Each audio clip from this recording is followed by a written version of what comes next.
Beneath the sleek lines of a forgotten Italian classic lies a tale of ambition, innovation, and mechanical heartbreak. In the shadow of the Alps, a car was born from the marriage of a storied brand and a corporate giant. It wore a suit tailored by one of Italy's most famous designers, promised cutting-edge engineering, and dared to challenge Europe's luxury elite. But hidden under its polished exterior were flaws that would haunt its legacy. This is the story of the Lancia Gamma Coupe, a car that captivated eyes, broke hearts, and left mechanics scratching their heads. The Lancia Gamma Coupé emerged during a turbulent era for Lancia. In 1969, the Italian automaker was acquired by Fiat, a move that promised financial stability but raised questions about Lancia's identity. The Gamma series, developed in the mid-1970s, became Lancia's flagship model under Fiat's ownership. It aimed to blend Lancia's reputation for innovation, honed through racing victories and technical milestones, with Fiat's mass-market resources. Leading the design was Aldo Brovarone, chief designer at Pininfarina, the legendary Turin-based firm behind icons like the Ferrari Daytona. Brovarone's team began work in 1974, tasked with creating a car that felt both modern and timeless. The Gamma Coupe broke from the curvaceous designs of the 1960s, adopting sharp angles and clean surfaces. Its rectangular headlights, slim grille, and crisp shoulder lines gave it a restrained elegance. The rear featured a distinctive notchback profile, a subtle nod to traditional coupes while maintaining aerodynamic efficiency. Built on the same platform as the Gamma Berlina sedan, the coupe had a shorter wheelbase, 100.8 inches compared to the sedan's 105.1 inches. This tweak sharpened its handling and gave it a sportier stance. Measuring 176.6 inches long, 68.1 inches wide, and 52.4 inches tall, the coupe's proportions balanced aggression and sophistication. Pininfarina didn't just design the car, they built it too. Production started in 1976 at Pininfarina's facility in Grugliasco, Italy, separate from Lancia's own factories. This partnership emphasized craftsmanship, with workers meticulously assembling each coupe by hand. Inside, the Gamma Coupe offered a sanctuary of Italian luxury. Plush fabrics, optional leather seats, and wood veneer accents adorned the cabin. The dashboard wrapped around the driver, with clear gauges and controls placed within easy reach. Even the rear seats, often an afterthought in coupes, provided enough space for adults, a rare practicality in a car meant to turn heads. Lancia's engineers made a bold choice under the hood, a flat-4 boxer engine. This layout, where cylinders lie horizontally opposite each other, lowered the car's center of gravity for better handling. Two versions were offered. The 2.0-liter engine displaced 122 cubic inches, producing 120 horsepower and 127 pound-feet of torque. The larger 2.5-liter engine at 151 cubic inches pushed output to 140 horsepower and 153 pound-feet of torque. The 2.5-liter model could sprint from 0 to 60 miles per hour in 9.5 seconds and reach a top speed of 121 miles per hour, respectable numbers for a 1970s Grand Tourer. Power went to the front wheels through a 5-speed manual transmission, a rarity in an era when many rivals still used 4-speed gearboxes. The suspension combined McPherson struts up front with trailing arms at the rear, tuned to balance comfort and agility. Ventilated disc brakes on all 4 wheels provided confident stopping power. But the engine's design hit a critical flaw. The timing belt drove not just the camshaft, but also the power steering pump. If the belt snapped, a risk if maintenance was neglected, the engine's interference design meant pistons could collide with valves, causing catastrophic damage. This quirk turned routine timing belt replacements into high-stakes procedures. From 1976 to 1984, just 6,789 Gamma Coupes left Pininfarina's factory. Sales were hampered by reliability fears and competition from German rivals like the BMW 6 Series. The coupe also battled Lancia's own reputation. Earlier models, like the Beta, had suffered from rust issues due to Fiat's cost-cutting use of low-quality steel. The Gamma inherited this problem, with corrosion often appearing around wheel arches and door sills. Critics praised the coupe's design and driving dynamics. British magazine *Car* called it a masterpiece of understatement, while Italian press celebrated its homegrown engineering. But word of mouth told a different story. Tales of timing belt failures and rusty body panels spread, deterring buyers. The Gamma Coupe became a cautionary tale, a car loved by designers and engineers but feared by owners. Today, the Lancia Gamma Coupe occupies a curious niche. It's not as revered as the Stratos, nor as notorious as the Beta. Yet for enthusiasts, it embodies a specific moment in automotive history, when Italian flair collided with corporate reality. Surviving examples are rare, with many lost to rust or engine failures. Those that remain often undergo extensive restorations, with owners upgrading timing belts and treating body panels to prevent corrosion. Clubs like the Lancia Gamma Registry and online forums keep the coupe's story alive. Meetups at events like the Goodwood Festival of Speed or Italy's Mille Miglia showcase these cars in polished glory. For collectors, the Gamma Coupe represents a gamble, a beautiful machine that demands patience and deep pockets. Aldo Brovarone's design has aged gracefully, with the coupe's angular lines now celebrated as a bridge between 1970s pragmatism and 1980s excess. Even the flawed flat-4 engine has its defenders. It's a character builder, laughs Marco Fazio, a Roman mechanic who specializes in classic Lancias. You don't own a Gamma Coupe, you negotiate with it.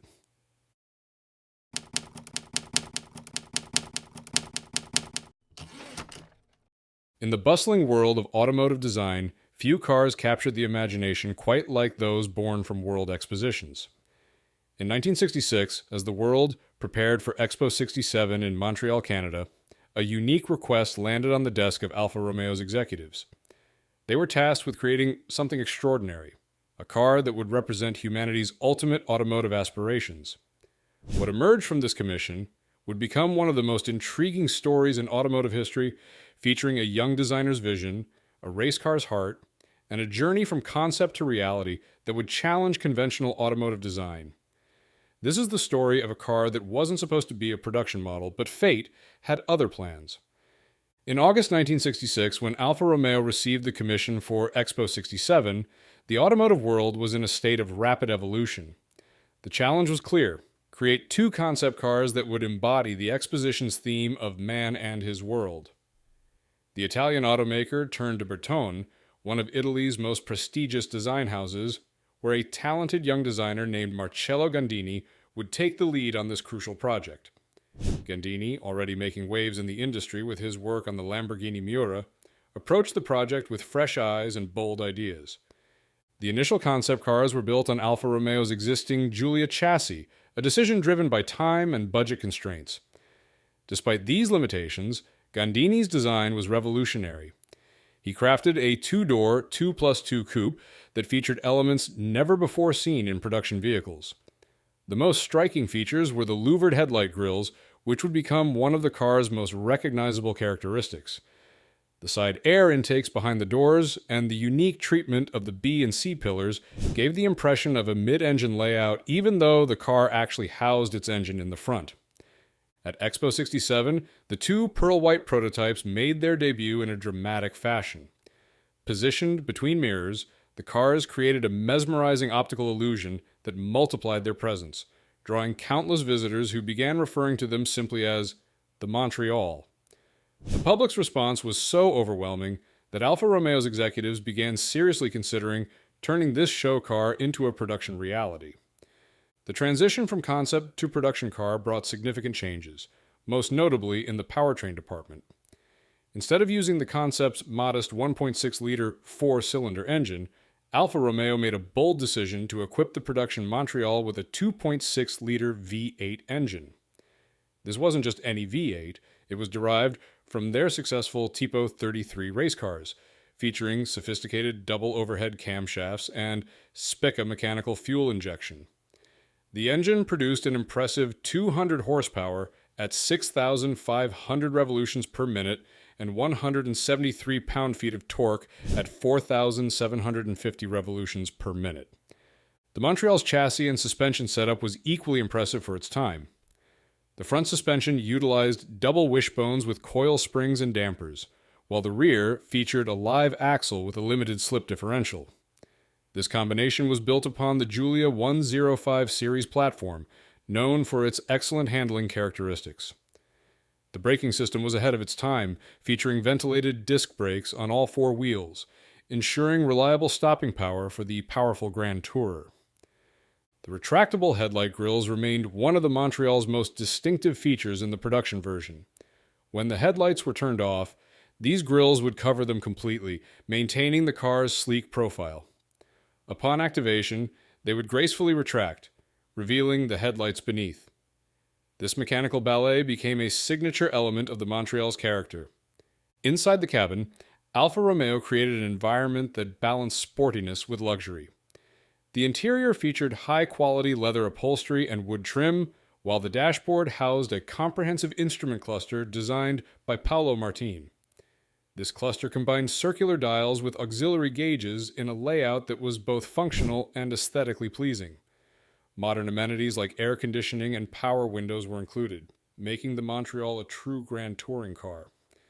The NACA duct on the hood, while appearing to be a functional air intake, was actually sealed and cleverly repurposed to accommodate the engine's air cleaner assembly. Similarly, the side vents behind the doors, which in the concept car were meant to cool a mid-mounted engine, were redesigned to provide cabin ventilation in the production model. These details showcase how the designers managed to maintain the concept's striking appearance while adapting it for real-world use. Performance-wise, the Montreal was a strong competitor in its class. The race-derived V8 engine, modified with a wet sump lubrication system for road use, could propel the car from 0 to 60 miles per hour in approximately 7.4 seconds and achieve a top speed of 137 miles per hour. Weighing in at around 2,800 pounds, the Montreal wasn't the lightest sports car of its era, but its power-to-weight ratio made it a capable performer. The 5-speed manual ZF gearbox ensured smooth and precise gear changes, essential for both spirited driving and comfortable cruising. The production process of the Montreal was a testament to Italian craftsmanship and collaboration. Manufacturing began in 1970, with Alfa Romeo producing the chassis and engine at their facility in Arese, Italy. These components were then transported to Bertoni's factory in Cassel and Grugliasco near Turin, where the bodies were constructed and interiors installed. The completed cars would then return to Alfa Romeo for final quality checks and mechanical assembly. Between 1970 and 1977, approximately 3,917 Montreals were produced. While this number might seem modest, it was reasonable for a high-end sports car of that era.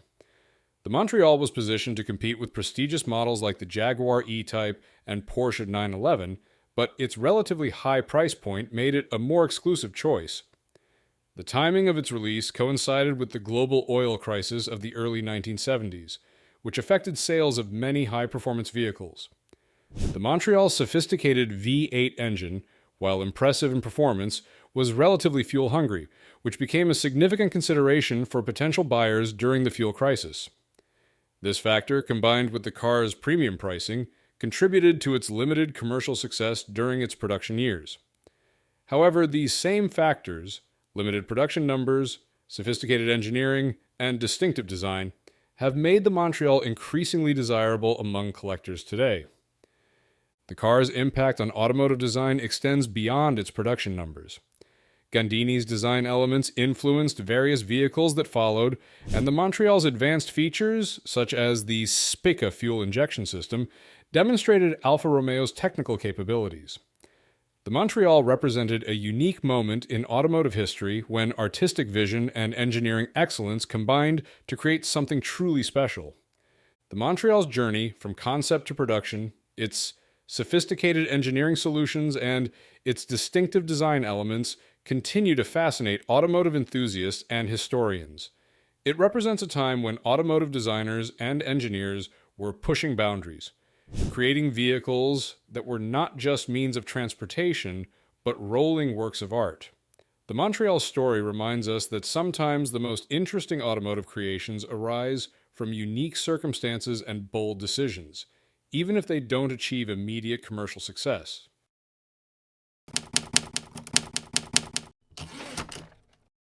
In the late 1960s, the world of motorsport was buzzing with innovation and fierce competition. Amidst this excitement, an Australian engineer and driver named Frank Matic was crafting a machine that would leave an indelible mark on racing history. This is the story of the Matic SR4, a car that showcased Australia's engineering capabilities on the global stage. Frank Matic was already a prominent figure in Australian motorsport by the mid-1960s. He had achieved significant success with the Matic SR3, a sports racing car that had proven its mettle on various circuits. Building upon this foundation, Matic envisioned a new project, the Matic SR4. This car was designed to compete in the 1968 Canadian-American Challenge Cup, commonly known as the Can-Am Series, which was renowned for its minimal restrictions and attracted some of the most advanced racing machines of the time. The development of the SR4 was a collaborative effort. Frank Matic partnered with designer and fabricator Henry Nerebecki to bring his vision to life. The car featured a multi-tubular space frame chassis, a design choice that provided both strength and lightness. This construction method ensured that the car could handle the stresses of high-speed racing while maintaining agility on the track. At the heart of the SR4 was the Repco Brabham 760 Series V8 engine. This 5.0-liter power plant was a marvel of engineering, boasting a quad-cam, 4-valve per cylinder configuration. It was capable of producing approximately 580 horsepower at 8,000 revolutions per minute, providing the SR4 with exceptional acceleration and top-speed capabilities. The engine's design was a testament to the advanced engineering of the era, reflecting a commitment to performance and innovation. Initially, the SR4 was equipped with a 5-speed ZF transaxle. However, to better handle the engine's immense power and to improve reliability, it was later replaced by a Hewland-LG gearbox. The Hewland-LG was renowned for its robustness and was a common choice among high-performance racing cars of the era. This transmission allowed for efficient power delivery and contributed to the car's competitive edge on the track. The body of the SR4 was crafted from fiberglass, chosen for its lightweight properties and ease of molding into aerodynamic shapes. The design featured a sleek, low-profile silhouette aimed at minimizing aerodynamic drag while maximizing downforce. The front end incorporated a carefully designed nose and spoiler assembly to manage airflow and enhance stability at high speeds. The car was also equipped with high-mounted wings, a common feature in late 1960s race cars, to further increase downforce. However, following the FIA's ban on high wings during the Monaco Grand Prix weekend in May 1969, the SR4's aerodynamics were revised to comply with the new regulations. The SR4 utilized a double wishbone suspension setup at the front and a multi-link arrangement at the rear, designed to provide optimal handling characteristics and maintain tire contact with the road surface during high-speed maneuvers. The braking system comprised ventilated disc brakes, ensuring effective heat dissipation and consistent braking performance under the strenuous conditions of racing. The SR4 had a wheelbase of approximately 95 inches and an overall length of around 168 inches. The car's weight was kept to a minimum through the use of lightweight materials and meticulous engineering, resulting in a competitive power-to-weight ratio that contributed to its on-track dominance.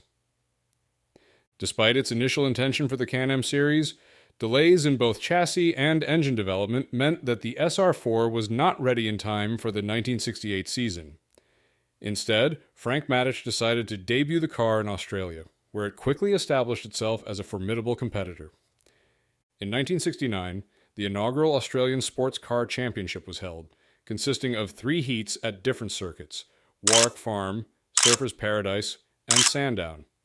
Frank Matic, driving the SR4, secured pole position in each heat and won all 3 races, amassing a perfect score of 27 points and clinching the championship title.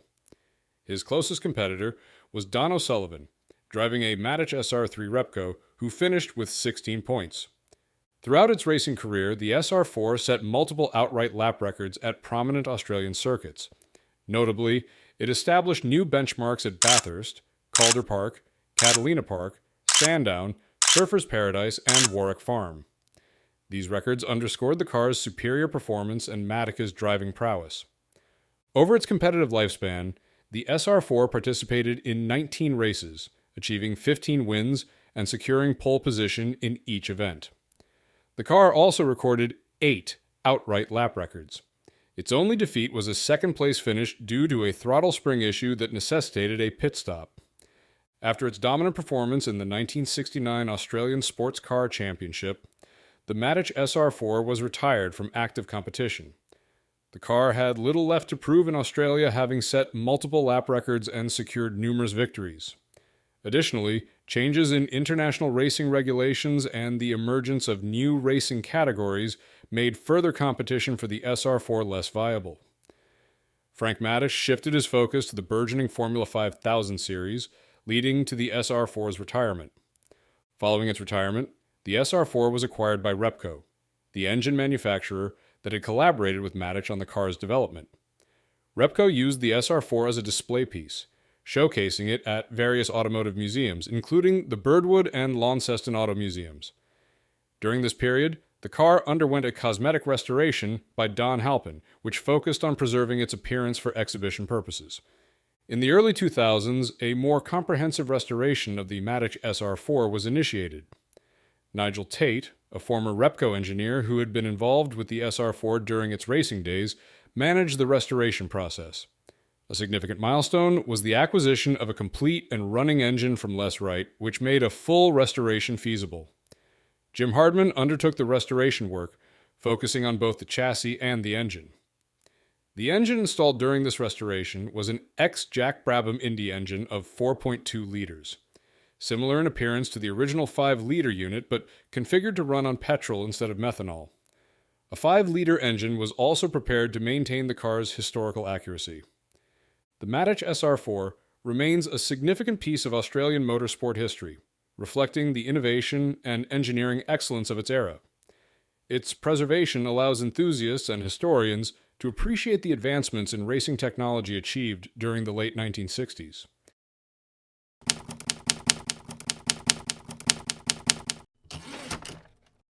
In the quiet Welsh village of Llantwit an unlikely partnership between a butcher and a German engineer gave birth to one of Britain's most intriguing automotive stories. This is the tale of Gilburn Sports Cars, Wales's only car manufacturer that dared to challenge the established giants of the British sports car industry. From humble beginnings in a small workshop to producing sophisticated grand tourers, Gilburn's journey represents a unique chapter in automotive history that deserves to be remembered. In 1959, Giles Smith, a local butcher with a passion for cars, crossed paths with Bernard Fries, a German engineer who had expertise in the emerging technology of fiberglass construction. Their meeting would prove fateful, as they combined their talents to establish Gilburn Sports Cars in Church Village, Pontypridd. The company's name itself was a clever fusion of their first names, Gil from Giles and Byrne from Bernard. Their first creation, the Gilburn GT, emerged from their modest workshop in Church Village. This 2+2 coupe offered something different in the British sports car market.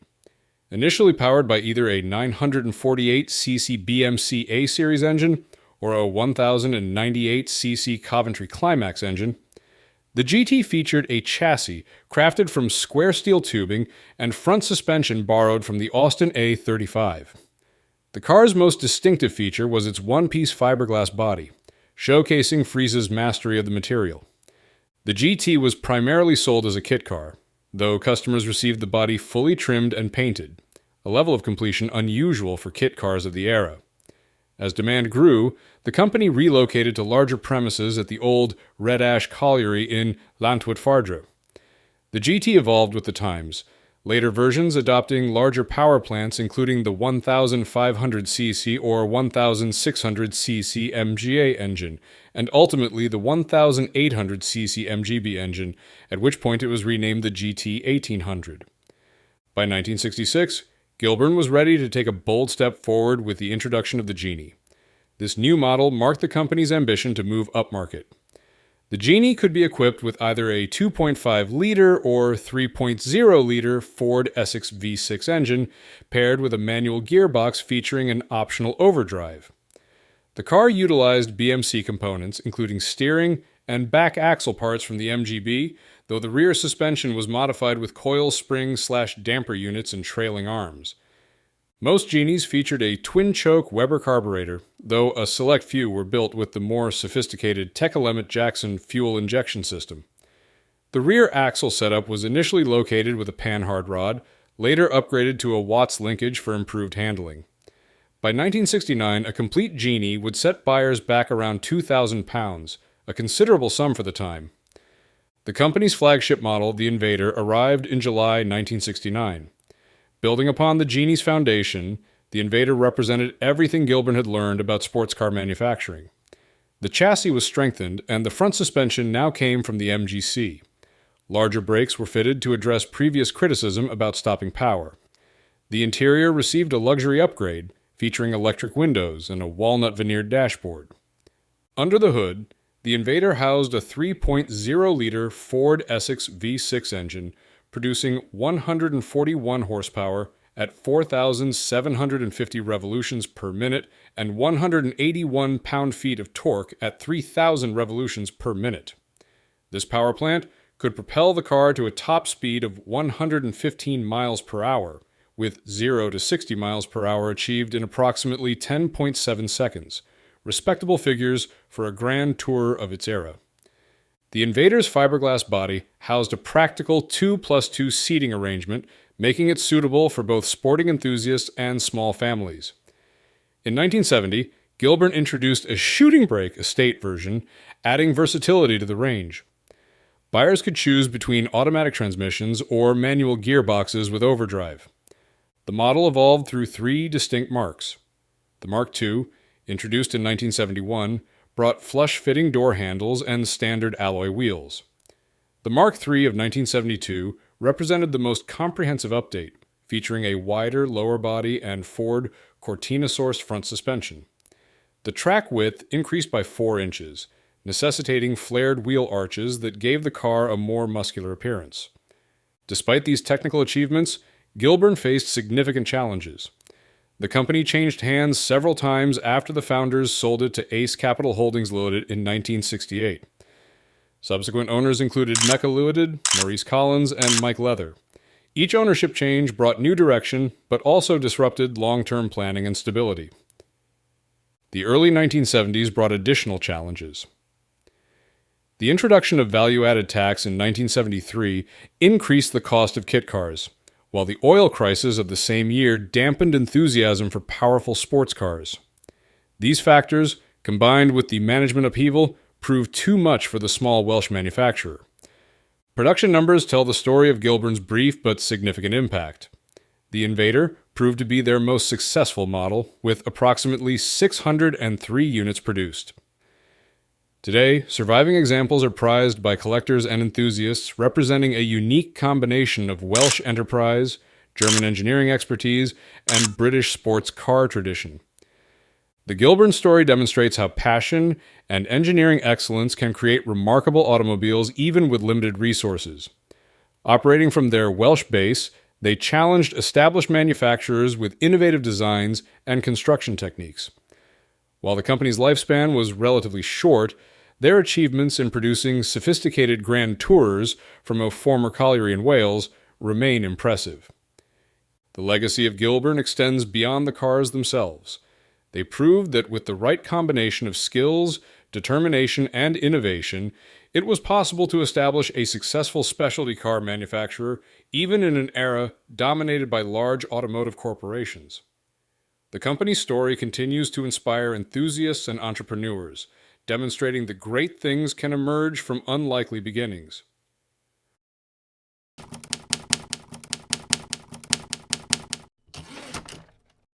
In the mid-1980s, the world was witnessing a golden age of performance cars, as manufacturers like Ferrari, Porsche, and Lamborghini pushed the limits of speed, handling, and technology. Yet, a small, independent project from Australia sought to challenge the established giants with a car that had the potential to match anything from Europe in both performance and design. This was not just another supercar. It was an attempt to create an icon. However, it came from an unlikely place and would soon become one of the rarest and most mysterious cars ever made. The Giocattolo Group B, born from a small Australian manufacturer, was a car that almost nobody knew existed, yet it was one of the most interesting automotive projects of its time. This is the story of how an Australian entrepreneur, a former Formula One designer, and a high-performance V8 engine created a car that defied expectations and remained hidden in the shadows of history. Let's take a deeper look into the life and struggles of the Giocattolo Group B. The Giocattolo Group B was born out of the vision of Paul Halstead, an Australian businessman with deep ties to the automotive industry. Halstead was not a stranger to exotic cars. He was an Alfa Romeo dealer and also distributed De Tomaso vehicles in Australia. By the 1980s, Halstead was determined to create something unique. His idea was to build a mid-engine, high-performance sports car that could compete with the likes of Ferrari, Porsche, and Lamborghini, but with an Australian twist. The car was intended to be a combination of Italian design and Australian engineering, and its name, Giocattolo, which means toy in Italian, was a playful nod to the car's intended role as a thrilling toy for enthusiasts. Halstead partnered with Barry Locke, a former McLaren Formula One designer who had extensive experience in high-performance engineering. Together, they set out to build the car on a foundation that would surprise many: the Alfa Romeo Alphasud Sprint. The Alphasud Sprint was a compact coupe produced by Alfa Romeo in the 1980s. It was lightweight and had sporty handling characteristics, making it an interesting candidate for the project. The plan was to take the Alphasud's body and modify it significantly to accommodate a mid-mounted engine. The team initially decided to use an Alfa Romeo 2.5-liter V6 engine. This engine, though reliable, proved difficult and expensive to source in large quantities. Alfa Romeo was unwilling to supply the necessary parts, which forced Halstead and his team to buy whole cars at full price and strip them down for parts. This method was inefficient and added unnecessary costs to an already ambitious project. At the same time, the Alfa V6 engine failed to deliver the kind of power Halstead and Locke had envisioned for their car. After struggling with these issues, the Giocattolo team made a bold decision. They would ditch the Alfa V6 and replace it with a more powerful and readily available engine. Enter the Holden 5.0-liter V8. Holden, Australia's own automotive giant, produced the 5.0-liter V8 under its special performance division, Holden Special Vehicles. The Holden V8 was known for its durability and ample power, making it a perfect fit for the Giocattolo. The engine was mated to a ZF 5-speed manual transaxle, chosen for its reliability and smooth shifting. The V8 not only brought more power, but also allowed the Giocattolo to stand out with an engine more familiar to Australian car enthusiasts. This switch to the Holden V8 engine required a complete overhaul of the car's design. Barry Locke, drawing from his Formula One experience, worked on redesigning the chassis to accommodate the larger, more powerful engine. The rear subframe was completely re-engineered to support the mid-mounted V8, ensuring that the car's weight distribution remained balanced and handling was optimal. The bodywork was also modified, with the team using advanced materials like Kevlar and fiberglass to keep the car lightweight while increasing its structural integrity. These materials were relatively new in the automotive world at the time and would make the Giocattolo a much more modern and durable car than many of its contemporaries. The body of the Giocattolo was aggressive and purposeful. The car featured wide wheel arches to accommodate larger tires, essential for handling the extra power the V8 engine delivered. The front of the car had large air intakes designed to cool the engine and brakes during high-speed runs. The rear of the car had a distinctive large rear wing, which helped increase downforce and improve stability at higher speeds. Overall, the Giocattolo's design had the bold, sharp lines typical of 1980s sports cars, and it stood out from the usual offerings of that era. Inside, the car was designed to be a driver's machine. The seats were supplied by Recaro, a well-known manufacturer of high-performance racing seats. The steering wheel was made by Momo, a brand synonymous with motorsport. The dashboard was simple and functional, though it did include additional gauges to monitor the car's performance, such as oil temperature and pressure. Despite its focus on performance, the Giocattolo didn't lack luxury. It was equipped with air conditioning and a sound system, making it more comfortable than many other supercars of the time. The suspension system on the Giocattolo was also state-of-the-art. The front featured a McPherson strut design, which was paired with a double wishbone rear suspension for maximum stability and handling. The car's brakes were ventilated disc brakes all around, designed to prevent fade during extended high-speed driving. To further improve performance, the Giocattolo was equipped with a limited slip differential, which ensured that power was distributed efficiently between the rear wheels, especially in high-performance driving conditions. Underneath the aggressive exterior and luxurious interior, the Giocattolo was all about performance. The Holden V8 engine produced approximately 300 horsepower, and with a curb weight of just 2,392 pounds, the car could accelerate from 0 to 62 miles per hour in under 5 seconds. Top speed was estimated at around 160 miles per hour, putting it in competition with some of the best sports cars of the era. The mid-engine layout, along with the rear-wheel drive configuration, gave the Giocattolo near-perfect weight distribution, which was critical for handling on tight corners and winding roads. The car's responsive steering and firm suspension ensured that it would remain poised even under hard driving conditions. However, despite the promising performance, the Giocattolo Group B's production was limited. Between 1986 and 1989, only 15 units were ever made. This was due to a combination of high manufacturing costs, difficulties in sourcing components, and the economic challenges of the time. Although the Giocattolo was never intended to be mass-produced, the limited production numbers added to its rarity and appeal. The car was hand-built and each model was slightly different, with various colors and optional upgrades available. The Giocattolo Group B faced its fair share of hurdles during its short production run. Not only was it a costly car to produce, but it also faced stiff competition from well-established European manufacturers. At the time, the supercar market was dominated by brands like Ferrari, Porsche, and Lamborghini, and trying to break into this competitive landscape with an Australian-made car was no easy feat. Furthermore, the project faced logistical challenges. The car's small production numbers meant that it was not able to benefit from economies of scale, making each vehicle more expensive to build.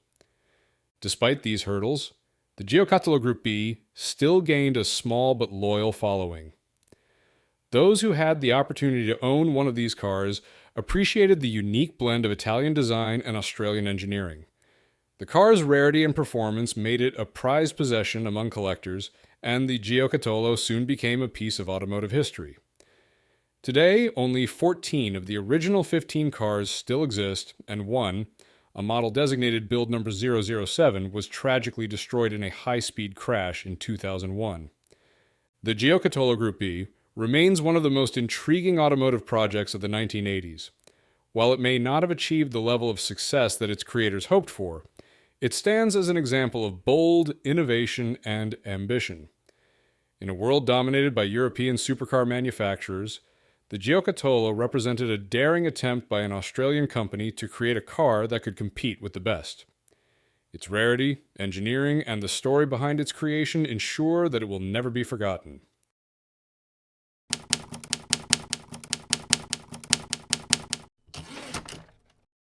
In the vibrant automotive landscape of the 1970s, a unique sports car emerged from France that challenged conventional design wisdom.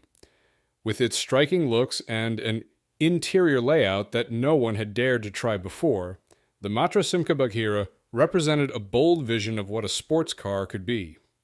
Named after the fearsome Black Panther from Rudyard Kipling's beloved tales, this extraordinary machine would combine French engineering prowess with innovative materials and a seating arrangement that would turn heads wherever it went. But beneath its sleek fiberglass skin lay a story of triumph and tribulation that would ultimately shape its legacy in automotive history. The story of the Bagheera begins with two notable French companies: Matra, recognized for its expertise in engineering and racing, and Simca, an established automaker. Their collaboration would give birth to one of the most distinctive sports cars of the 1970s. The mastermind behind the Bagheera's revolutionary design was Philippe Guedon, Matra's head of engineering, who had grown tired of the traditional two-seater sports car layout. Godin believed that sports cars should offer more practicality without sacrificing their essential sporting character. His vision materialized in 1973 when the Bagheera was unveiled as a 1974 model year car. The most striking feature of this new sports car was its unprecedented three-abreast seating arrangement. Unlike any other sports car of its time, the Bagheera could accommodate 3 adults sitting side by side. The driver's position featured a standard seat, while the passenger side cleverly incorporated a single 2-place bench with individual seatbacks. This unique design was inspired by a lounge chair that Godin had discovered in a Paris shop, proving that automotive innovation could come from the most unexpected places. The exterior design of the Bagheera was equally revolutionary. The car's sleek hatchback silhouette featured hidden headlights that contributed to its impressive aerodynamic profile. The body construction utilized 19 panels made from fiberglass reinforced polyester, bonded to a steel chassis. This innovative construction method employed a technological process known as LP, a low-pressure, high-temperature pressing method that had only been in use for 12 months before the Bagheera's production began. The result was a lightweight vehicle with smooth, streamlined appearances that stood out in an era dominated by traditional steel-bodied cars.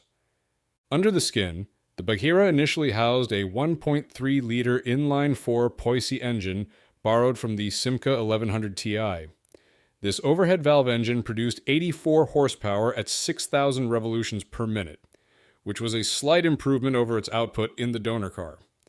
The engine was mounted transversely behind the passenger compartment and paired with a 4-speed manual transaxle, also sourced from the Simca 1100. This mid-engine rear-wheel drive configuration provided excellent weight distribution and enhanced handling characteristics. The interior design was equally thoughtful. The absence of a transmission tunnel created a spacious feeling inside the cabin. The front inner wheel arches were cleverly designed to minimally intrude into the passenger space, incorporating a novel tow board for passengers to rest their feet. The driver faced a unique instrument cluster housing all necessary gauges, while elegant fluted headlining adorned the roof. The first Bagheeras were available in 3 colors: yellow, orange, and blue, with yellow being predominant in the initial production run. The interior featured black brushed nylon trim with contrasting panels accented by brass eyelets, and distinctive green instrument panel lighting added to the car's unique character. In 1975, Matra introduced an upgraded version called the Bagheera S. This model featured a larger 1.4-liter engine from the Simca 1308 GT, equipped with 2 2-barrel Weber carburetors. The enhanced power plant produced 90 horsepower at 5,800 revolutions per minute, enabling the car to reach a top speed of 118 miles per hour. Despite the performance upgrade, the car retained its 4-speed manual transmission, as a 5-speed option was never introduced during its production run. The suspension system underwent significant development to achieve an optimal balance between sporty handling and ride comfort. The front suspension, adapted from the Simca 1100, used upper and lower A-arms with telescopic hydraulic dampers and longitudinal torsion bars. An anti-roll bar was fitted to reduce body roll during cornering. The rear suspension initially mirrored the front setup, but after proving unsatisfactory, Matra developed a new system using trailing arms with transverse torsion bars and telescopic shock absorbers, complemented by an anti-roll bar to improve handling stability. Throughout its production run, the Bagheera saw several special editions and updates. In 1974, Matra introduced the Courrèges edition, named after fashion designer André Courrèges. This distinctive model featured an all-white exterior and interior, with imitation gold trim on the dashboard and unique badging. The following year, when the more powerful Bagheera S was introduced, the Courrèges edition also received the larger 1.4-liter engine as standard equipment. In 1976, the Bagheera underwent a significant restyling, known as the Type 2. Almost every body panel except the rear hatch was modified. The updates included new wraparound bumpers, revised rear quarter glass, and larger tail lamps. These changes slightly increased the car's drag coefficient from 0.33 to 0.35, but modernized its appearance. The interior also received a new dashboard design to enhance functionality and aesthetics. Further updates came in 1978, focusing on interior improvements. A completely redesigned dashboard offered better visibility for the driver, and new seating was introduced to enhance comfort during long drives. By 1979, the 1.3-liter engine was discontinued, making the 1.4-liter power plant standard across the range. The car also received new doors and door handles from the Matra Rancho, replacing the previous hidden door handles for improved durability and ease of use. However, the Bagheera faced significant challenges during its production run. The most serious issue was rust, which affected the steel chassis due to insufficient rust proofing. Even relatively young examples showed signs of corrosion, particularly in regions with harsh winters or high humidity. This problem would eventually tarnish the car's reputation for quality and durability, despite its innovative design and construction. The technical specifications of the Bagheera reflected its positioning as a practical sports car. Both engine options utilized twin Weber carburetors for efficient fuel delivery and improved performance.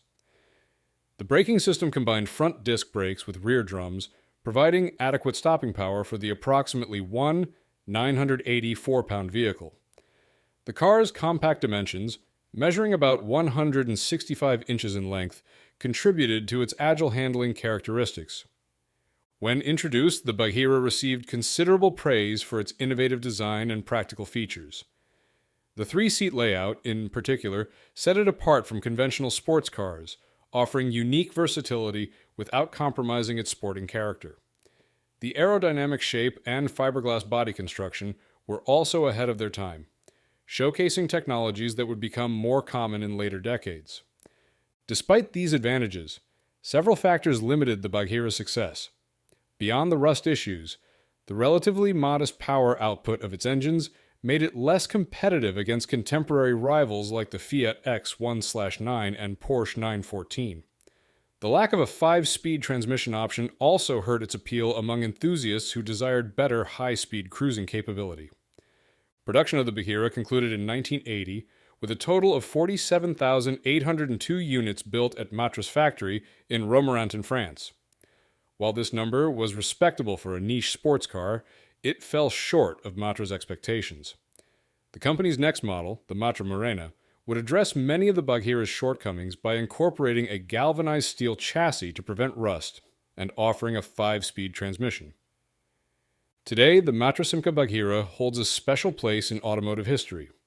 Its innovative three-seat layout predated similar configurations in later vehicles like the McLaren F1, and its use of fiberglass-reinforced polyester body panels demonstrated the potential of lightweight materials in sports car construction. The car has developed a devoted following among classic car enthusiasts, particularly in Europe, where well-preserved examples are highly sought after for their rarity and unique features.